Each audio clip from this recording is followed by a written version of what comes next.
Hello dear students, स्वागत है आप सभी का एक बार फिर से सक्सेसफुल पॉप। और मैं राहुल मिश्रा आज डिस्कस करने जा रहा हूँ ग्राम विकास एवं समाज का लेक्चर नंबर 7। गाइस, इससे पहले हम जो लास्ट लेक्चर था उसमें चकबंदी विभाग को डिस्कस कर रहे थे। आज हम चकबंदी विभाग के ही बारे में आगे पढ़ेंगे और हमने चकबंदी विभाग के बारे में समझा था कि क्या क्या चकबंदी से प्रॉफिट हैं, आम किसान को कैसे उससे लाभ पहुंचा और उसके क्या क्या लॉस भी किसान को होते हैं। उन सभी पहलुओं पर हमने अच्छी तरीके से ध्यान दिया था। तो गाइस, उसी लेक्चर को आज हम आगे बढ़ाते जा रहे हैं, लेकिन उससे पहले एक क्वेश्चन पूछा था किसी ने कमेंट बॉक्स में, उसका मैं पहले आंसर दूंगा। किसी ने पूछा था कि सर चक क्या होते हैं। तो गाइस, चक और चकबंदी इन दोनों का आपस में लेना देना है, इसके बारे में मैं थोड़ा सा आपको पहले बता दूं। तो चक का मतलब होता है गाइज, हमने आपको बताया था कि चकबंदी का मतलब होता है बिखरी हुई जोतों को एकत्रित करना। ठीक है, खातेदारों की बिखरी हुई जोतों को एकत्रित करना। तो चक क्या कहलाता है? चक कहलाता है जब हम उन जोतों को एकत्रित कर देते हैं, यानी जोतों को एकत्रित कर देना। जब हम जोतों को एकत्रित कर देते हैं तो वही क्या कहलाते हैं? चक कहलाते हैं। ठीक है, जैसे हमने कहा कि खातेदारों की जोतें बिखरी हुई हैं और हमने उन बिखरी हुई जोतों को एकत्रित कर दिया तो वही क्या कहलाता है? चक कहलाता है। यानी कई सारे जोत मिलकर के क्या बनाते हैं? एक चक बनाते हैं। ठीक है, अब ऐसा नहीं है कि चक भी बिखरे हुए हो सकते हैं, छोटे छोटे जोत हैं, जैसे मान लीजिए यहाँ कुछ है यहाँ कुछ है, तो हम बोल सकते हैं कि बिखरे हुए चक हैं। कैसे हैं? बिखरे हुए बिखरे हुए चक हैं। तो गाइस, हम ऐसा बोल सकते हैं कि जोतों के संगठन को ही क्या बोला जाता है? चक बोला जाता है। यानी जोतों का संगठन चक कहलाता है और खातेदारों की बिखरी हुई जोतों को एकत्रित कर देना क्या कहलाती है? चकबंदी। यानी अगर आप चक में अगर बंदी नहीं जोड़ोगे तो फिर गलत हो जाएगा। यानी खातेदारों की बिखरी हुई जोतों को जब एकत्रित किया जाता है तो वह चकबंदी कहलाती है और जोतों का संगठन क्या कहलाता है? चक कहलाता है। ये दोनों पहलू अलग अलग हैं, इन पर आपको ध्यान देना है। तो चक को आप कैसे याद रखोगे? जोतों का संगठन या जोतों को एकत्रित कर देना चक कहलाता है। वहीं खातेदारों की बिखरी हुई जोतों को एकत्रित कर देना तो वह चकबंदी कहलाती है। ठीक है, तो जिस भाई ने भी कमेंट किया था उसको उसका आंसर मिल गया होगा। तो चलिए गाइस, अब हम लेक्चर को आगे बढ़ाते हैं और आज हम डिस्कस करेंगे चकबंदी के कुछ और इम्पोर्टेंट फैक्ट पर। तो आज हम बात करते हैं चकबंदी कितने प्रकार की होती है।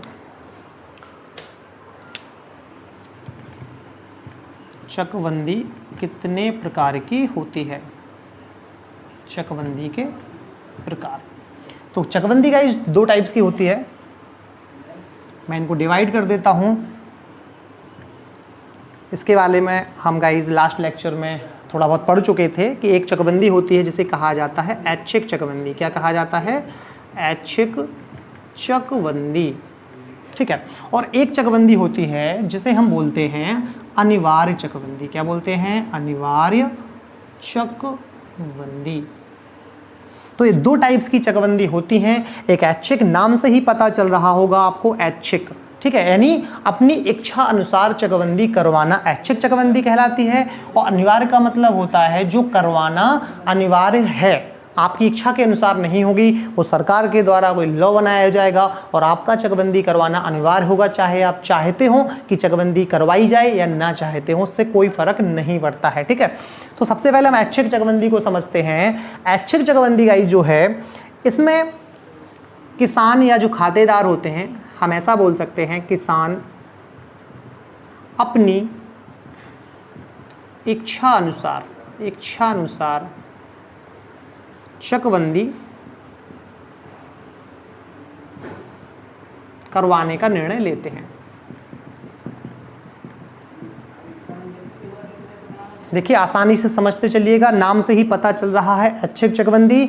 तो किसान अपनी इच्छा अनुसार चकबंदी करवाने का निर्णय इसमें लेते हैं। ठीक है, अब बात करें कि ऐच्छिक चकबंदी जो है इसकी शुरुआत कब करी गई। तो ऐच्छिक चकबंदी की शुरुआत गाइस करी गई 1921 में। 1921 में इसका प्रयास पहली बार भारत सरकार के द्वारा किया गया था कि ऐच्छिक चकबंदी करवाई जाए। जो भी व्यक्ति अपनी इच्छा अनुसार चकबंदी करवाना चाहते हैं वो करवा सकते हैं। और खासकर अगर बात करी जाए कि ये प्रयास कहाँ कहाँ किया गया, किन किन राज्यों में ये प्रयास किया गया, तो गाइज ये प्रयास किया गया आपका खासकर गुजरात में। कहाँ किया गया? गुजरात में ये प्रयास किया गया है।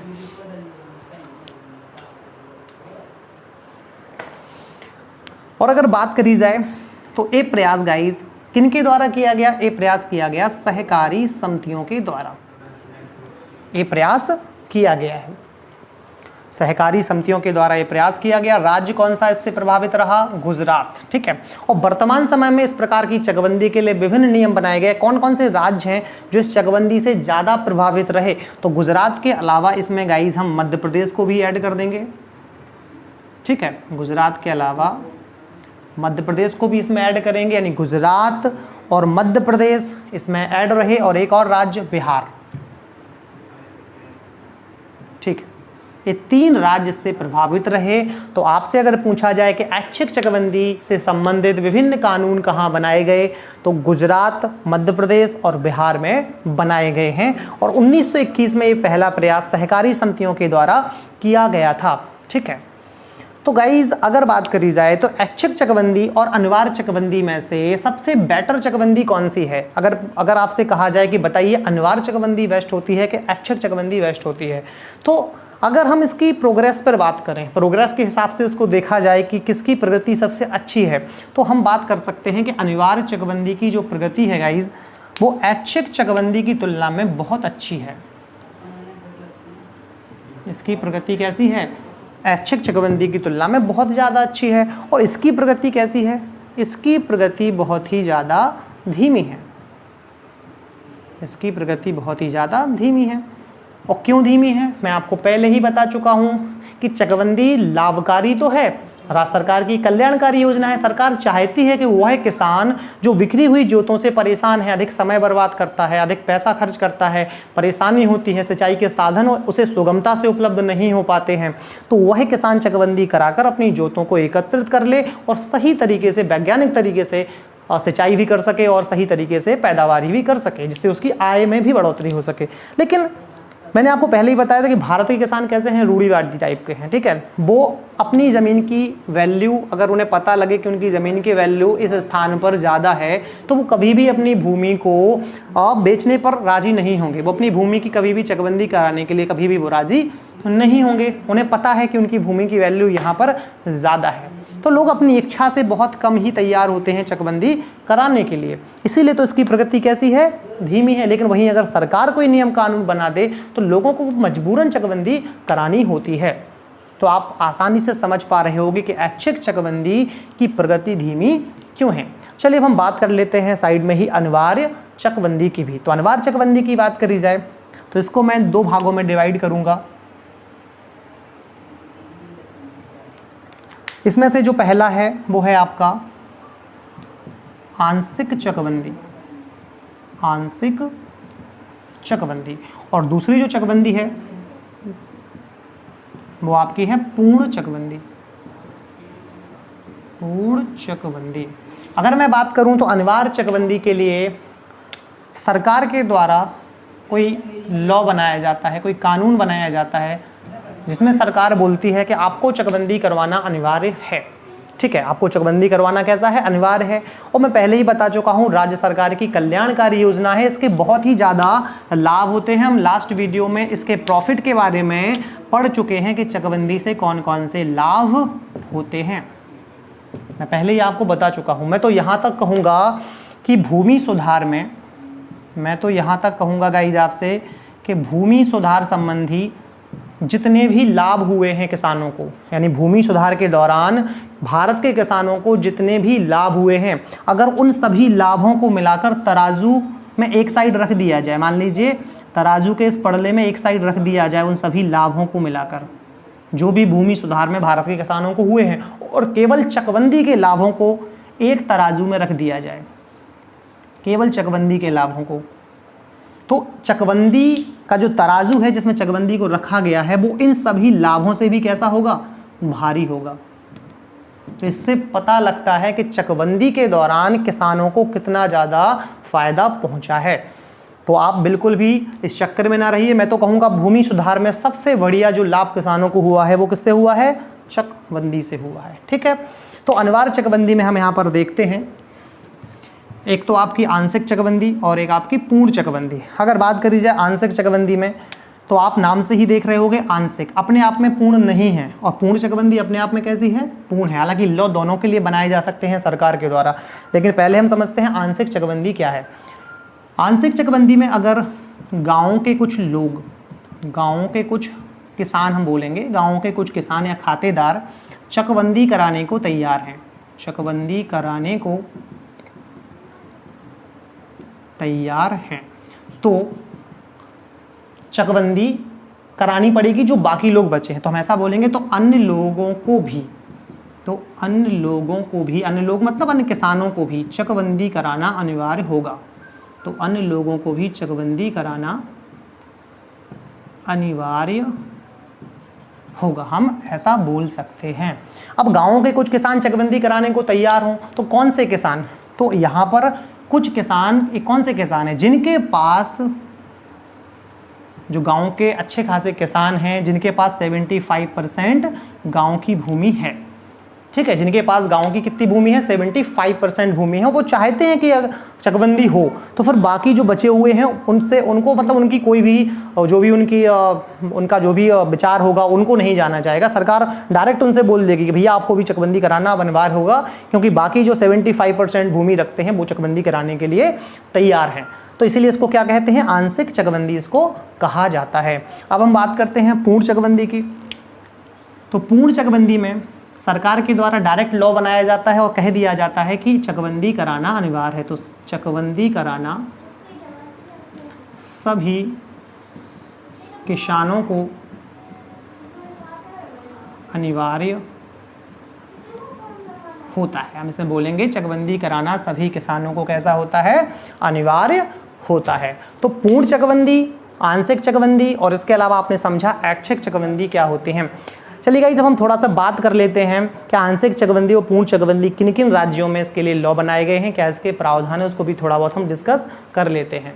यहाँ पर मध्य प्रदेश में पहला कानून बनाया गया था गाइस। मध्य प्रदेश में 1923 में पहला कानून बनाया गया था इसके लिए। ठीक है, तो आंशिक चकबंदी संबंधी पहला कानून जो बनाया गया वो मध्य प्रदेश में 1923 में बनाया गया। इसके अलावा अगर बात करी जाए गाइस, तो अगला कानून जो बनाया गया वो आपका 1936 में बनाया गया, पंजाब में। कहाँ पर बनाया गया? 1936 में पंजाब में। तो आप इन दोनों कानूनों को याद रखेंगे कि अनिवार्य चकबंदी से संबंधित जो आंशिक चकबंदी होती है उसके लिए महत्वपूर्ण कानून किन राज्यों में बनाए गए। तो मध्य प्रदेश में 1923 में बनाया गया और 1936 में पंजाब में है कानून बनाया गया। ये दोनों ही इंपॉर्टेंट भी हैं और एग्जाम में पूछे भी जा चुके हैं प्रीवियस ईयर में। ठीक है, और मैं आपको बहुत ही अच्छे क्वेश्चन कराने वाला हूँ। चकबंदी विभाग को हम पढ़ेंगे तो राजस्व विभाग जो हम पढ़ चुके हैं और चकबंदी को भी हम कंप्लीट करने वाले हैं। तो इन दोनों के बारे में प्रीवियस ईयर में पूछे गए क्वेश्चन को भी हम नेक्स्ट वीडियो में डिस्कस करने वाले हैं। तो आप अच्छे से नोट्स बनाते चलिएगा जिससे आपको चीज़ें आसानी से याद होती रहें। तो चलिए गाइस, अब हम आगे बढ़ते हैं। हमने चकबंदी के प्रकारों को समझा कि चकबंदी किस तरीके से कराई जाती है। तो चलिए गाइस, अब हम जानते हैं चकबंदी योजना से संबंधित कुछ और महत्वपूर्ण तथ्य और प्रमुख चकबंदी अधिकारियों के बारे में भी जानते हैं कि कैसे चकबंदी योजना या चकबंदी विभाग को यह जो अधिकारी हैं क्रियान्वयन करते हैं। तो सबसे पहले हम जानते हैं कि चकबंदी योजना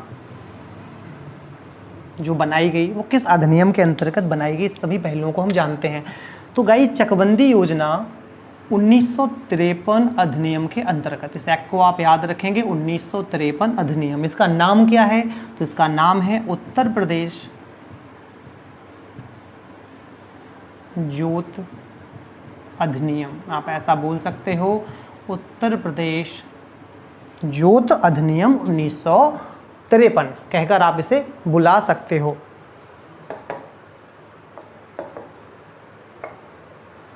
ठीक है, उत्तर प्रदेश जोत अधिनियम कहकर आप इसे बुला सकते हो।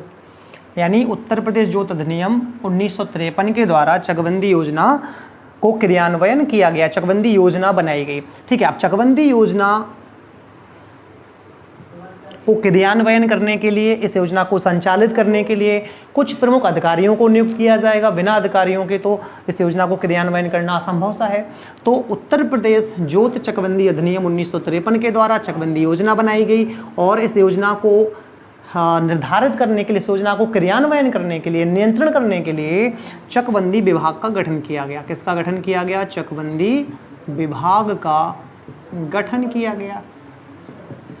चकबंदी विभाग का गठन किया गया और चकबंदी विभाग का गठन किया गया तो इस चकबंदी विभाग का जो प्रमुख है, जिसके अधीन यह विभाग कार्य करता है, ठीक है, तो उस अधिकारी का जो नाम है वो है चकबंदी आयुक्त। उस अधिकारी का नाम क्या है गाइज?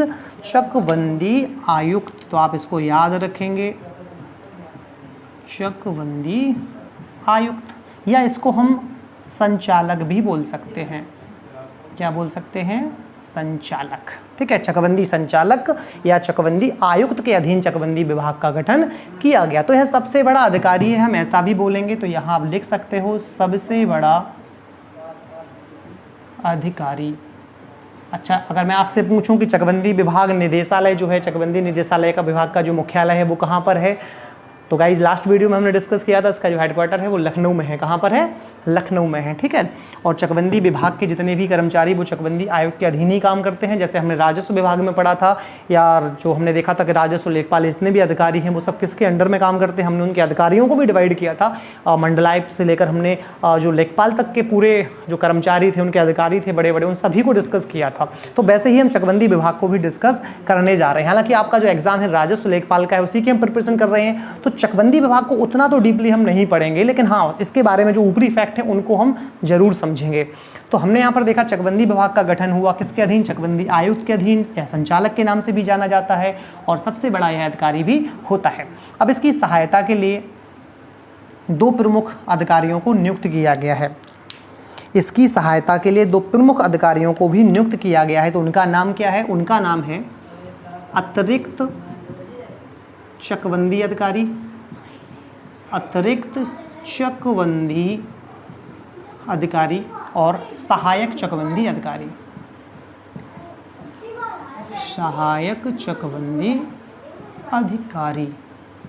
तो ये दो जो प्रमुख अधिकारी हैं वो चकबंदी आयुक्त की सहायता के लिए नियुक्त किए गए हैं। दोबारा से मैं रिपीट कर देता हूं, चकबंदी योजना जो बनाई गई 1953 अधिनियम के अंतर्गत बनाई गई, जिसे हम उत्तर प्रदेश जोत, यहाँ पर और जोड़ दीजिए, चकबंदी अधिनियम, उत्तर प्रदेश जोत चकबंदी अधिनियम के नाम से जाना जाता है। यानी उस अधिनियम का नाम क्या है? उत्तर प्रदेश जोत चकबंदी अधिनियम 1953। चकबंदी योजना बनाई गई, चकबंदी विभाग का गठन किया गया। किसके अधीन किया गया? तो चकबंदी आयुक्त के अधीन किया गया, जिसे हम संचालक भी बोलते हैं। सबसे बड़ा यह अधिकारी होता है और इसकी सहायता के लिए दो प्रमुख अधिकारी बनाए गए हैं, अतिरिक्त चकबंदी अधिकारी और सहायक चकबंदी अधिकारी। तो यहाँ से चीज़ें क्लियर होना स्टार्ट हो गई हैं ना आपकी? कोई दिक्कत तो है नहीं यहाँ पर? लखनऊ में बैठेगा, ठीक है, सबसे बड़ा अधिकारी होता है, ठीक है, सभी पहलुओं को भी हम समझ रहे हैं आसानी से। अब चकबंदी विभाग के कुछ और प्रमुख अधिकारियों के बारे में भी हम समझते हैं जो कि निचले स्तर पर कार्य करते हैं। तो आइए उनके बारे में भी हम समझते हैं।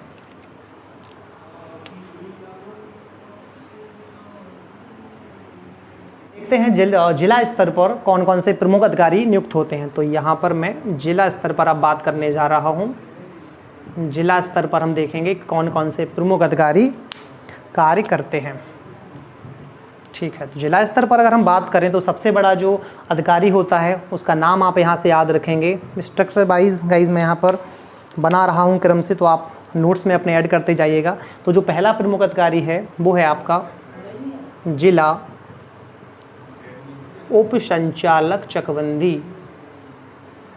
जिला उप संचालक चकबंदी, इसे हम कहकर बुलाएंगे। तो जिला स्तर का सबसे बड़ा चकबंदी अधिकारी कौन होता है? याद रखिएगा, जिला उप संचालक चकबंदी। एग्जाम में आ चुका है क्वेश्चन, इसलिए एक मोस्ट है कि जिला स्तर का सबसे बड़ा अधिकारी जिला उप संचालक चकबंदी।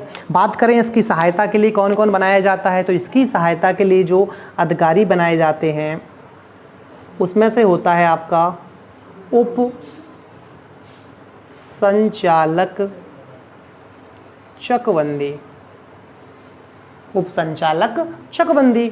और फिर इसकी सहायता के लिए जो बनाया जाता है वो होता है संचालक चकबंदी संचालक चकबंदी, जिसे हम सहायक संचालक चकबंदी भी बोल सकते हैं। तो आप देख रहे हो जिला उप संचालक चकबंदी, फिर इसके बाद उप संचालक चकबंदी, इसकी सहायता के लिए आप यहाँ पर लिख दीजिए, नोट कर लीजिएगा यहाँ पर सहायता के लिए, इसकी सहायता के लिए ये बनाए जाते हैं। ध्यान रखिएगा आप, सहायक संचालक चकबंदी और उप संचालक चकबंदी। ठीक है, अब इनके निचले स्तर पर भी हम देखते हैं। तो इनके निचले स्तर पर अगर हम बात करें गाइस, तो बंदोबस्त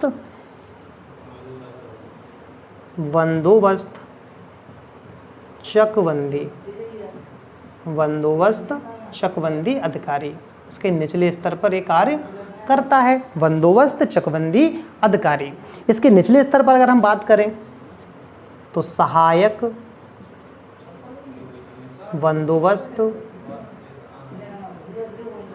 चकबंदी अधिकारी। आप आसानी से नोट्स बनाते जाइएगा गाइस, चीज़ों को बहुत ही स्लोली हम कवर कर रहे हैं। ऐसा नहीं है कि बहुत फास्ट हम बढ़ रहे हैं लॉकडाउन के कारण। वैसे भी गाइस आपको इतना टाइम मिल गया है कि आप आसानी से धीरे धीरे चीज़ों को कवर कर सकते हो। कोई ज़रूरत नहीं है रेस में दौड़ने की, क्योंकि अभी तो नोटिफिकेशन ही नहीं आया है कब इसका एग्ज़ाम होगा, क्या होगा, कुछ पता नहीं है। तो आसानी से आप पढ़ते जाइएगा, कोई दिक्कत नहीं है। स्लोली हम सब कुछ कवर करेंगे, कोई भागने की ज़रूरत नहीं है। तो सहायक बंदोबस्त चकबंदी अधिकारी, जो कि बंदोबस्त चकबंदी अधिकारी की सहायता के लिए बनाया जाता है, हम यहाँ पर इसको लिख देते हैं ऐसे कि सहायता के लिए। देखिए गाइस, इनके नामों से ही पता चल रहा होगा, इसमें बंदोबस्त ऐड है और जो निचले वाला अधिकारी है इसमें भी बंदोबस्त को ऐड किया गया है। तो ये दोनों एक दूसरे से संबंधित हैं, आसानी से पता लगता है। ठीक है, जैसे इसमें आप देख सकते हो जिला उप संचालक चकबंदी, और इसमें भी उप संचालक ऐड है, तो ये सहायता के लिए ही बनाए गए हैं और इसकी सहायता के लिए, और दोनों इसकी सहायता के लिए, जिला उप संचालक चकबंदी की सहायता के लिए बनाए जाते हैं। आप इससे याद रख सकते हो। चलिए अब हम इसके निचले स्तर के अधिकारियों की बात करते हैं।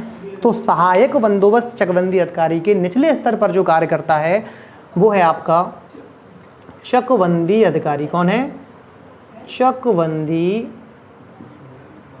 अधिकारी। ठीक है, आपको अगर दिख ना रहा हो गाइस, समझ में ना आ रही हो चीज़ें, तो मैं मुंह से बोल रहा हूँ तो आप उसको ऐड कर लीजिएगा, चकबंदी अधिकारी। और इसके निचले स्तर पर जो गाइस काम करता है वो है आपका सहायक चकबंदी अधिकारी।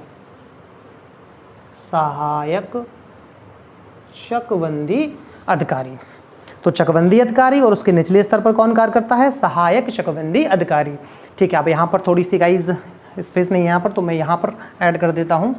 इसके निचले स्तर पर जो कार्य करेगा सहायक चकबंदी अधिकारी के निचले स्तर पर, वो है आपका कानूनगो चकबंदी अधिकारी।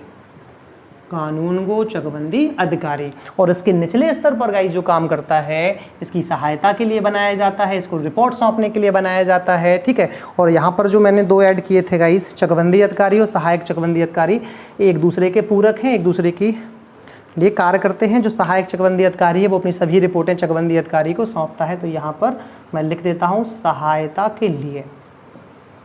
सहायता के लिए। ठीक है, ये सहायक चकबंदी अधिकारी की सहायता करता है। अब यहाँ पर हम आगे बढ़े हैं, तो यहाँ पर कानूनगो चकबंदी अधिकारी इसी के निचले स्तर पर जाएगा। सहायक चकबंदी अधिकारी के निचले स्तर पर जाएगा आपका कानूनगो चकबंदी अधिकारी।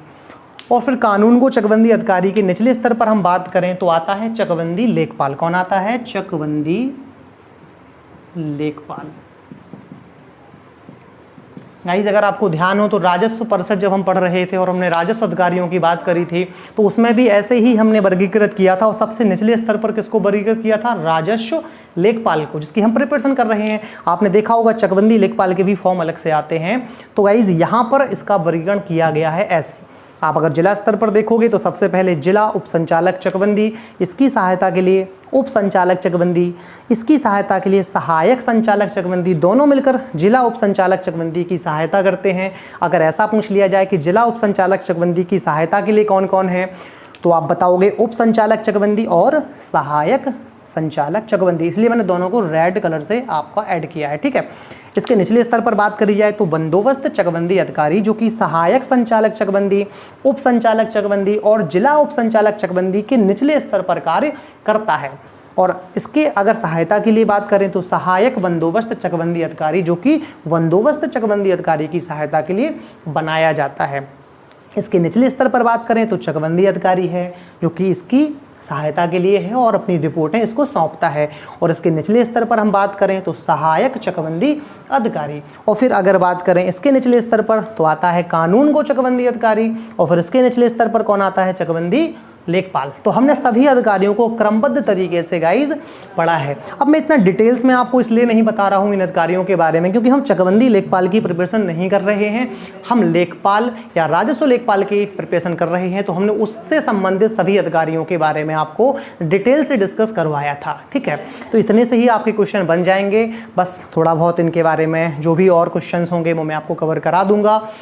जो एक का पूरा क्विज होगा उसमें इससे जो संबंधित इनके कार्य वगैरह होंगे, कौन सा अधिकारी कौन सा कार्य करता है, किसको न्यायिक कार्य प्राप्त हैं, अपीलीय कार्य कौन सुनता है और किसको न्यायिक सुनवाई करने का अधिकार, इन सभी पहलुओं के बारे में मैं आपको एक क्विज बताऊंगा। उसमें सारे क्वेश्चन आ जाएंगे और आप आसानी से कवर कर पाओगे। चलिए अब हम लेक्चर को आगे बढ़ाते हैं। आपको समझ आ गया होगा कि चकबंदी विभाग से संबंधित महत्वपूर्ण अधिकारी कौन कौन से हैं। तो गाइस हम बात करते हैं चकबंदी को किस प्रकार से विभाजित किया जाता है राज्य स्तर पर। तो चकबंदी के लिए राज्यों को कटकों में विभाजित किया जाता है। राज्यों को कटकों में विभाजित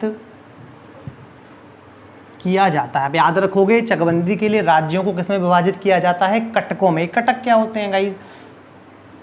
जैसे हमने राजस्व विभाग में पढ़ा था कि किस प्रकार से मंडल से जिला बांटे जाते हैं, फिर जिले से आप देख रहे हो उप संभाग बांटे जाते हैं, फिर उप संभाग को कैसे निचले स्तर पर बांटा जाता है। ऐसे ही बिल्कुल सेम है, राज्यों को कटकों में विभाजित किया जाता है। किस में विभाजित किया जाता है? विभिन्न प्रकार के कटकों में विभाजित किया जाता है, ठीक है।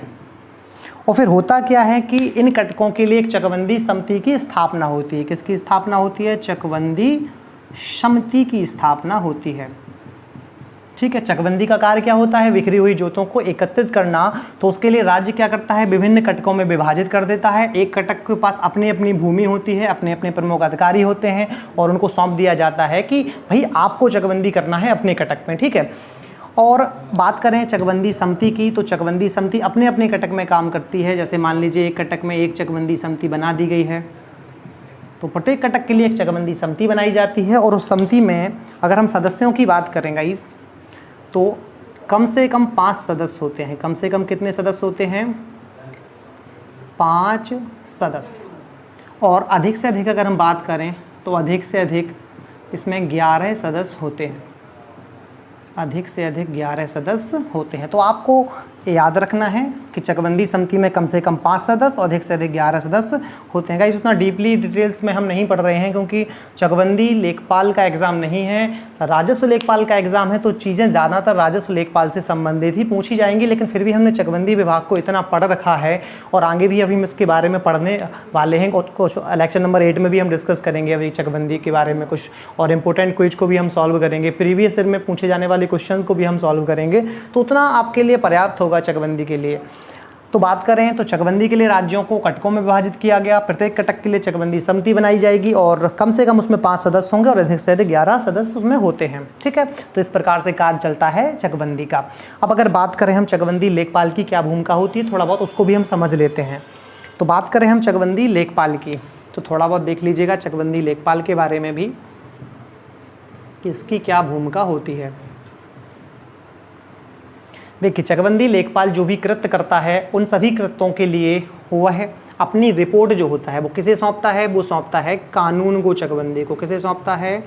कानून गो चकबंदी को सौंपता है। तो इसको भी आप याद रखोगे। सेम कंडीशन राजस्व लेखपाल की तरह होती है। जैसे राजस्व लेखपाल अपनी सारी रिपोर्ट जो भी होता है वो किसको सौंपता है? कानून को सौंपता है। जो भी वह कृत्य करता है उसकी रिपोर्ट देता रहता है, ठीक है। तो चकबंदी लेखपाल भी कानून को चकबंदी को अपनी जो रिपोर्ट्स होता है, जो भी अपने कृत्य होते हैं वो सौंपता है, उसको बताता रहता है, ठीक है। अगर बात करें चकबंदी लेखपाल की भूमिका और कहाँ कहाँ है, तो जहाँ भी चकबंदी हो रही होती है,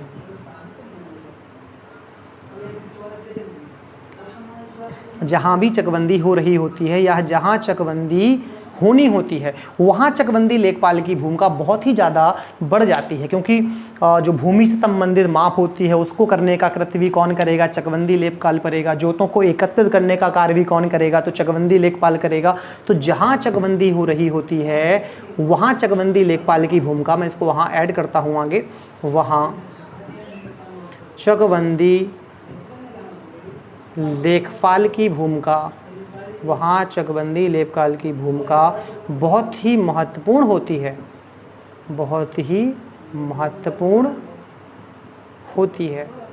ठीक है, या क्या कार्य करता है वहाँ पर, तो भूमि से संबंधित माप भी यही करता है, भूमि से संबंधित माप कौन करता है, तो यही करता है, कौन करता है, चकबंदी लेखपाल करता है। इसके अलावा अगर हम बात करें तो जोतों को एकत्रित करने का कार्य भी कौन करेगा, जोतों को एकत्रित करने का कार्य भी कौन करेगा, आपका चकबंदी लेखपाल ही करता है, चकबंदी लेखपाल ही आपका करेगा।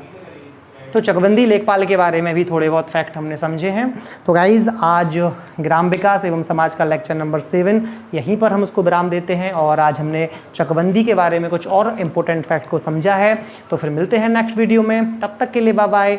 अगर आप चैनल पर पहली बार विजिट कर रहे हैं तो चैनल को सब्सक्राइब जरूर कर दीजिएगा, और वीडियो पसंद आई हो तो लाइक ज़रूर कर दीजिएगा। तो थैंक यू सो मच।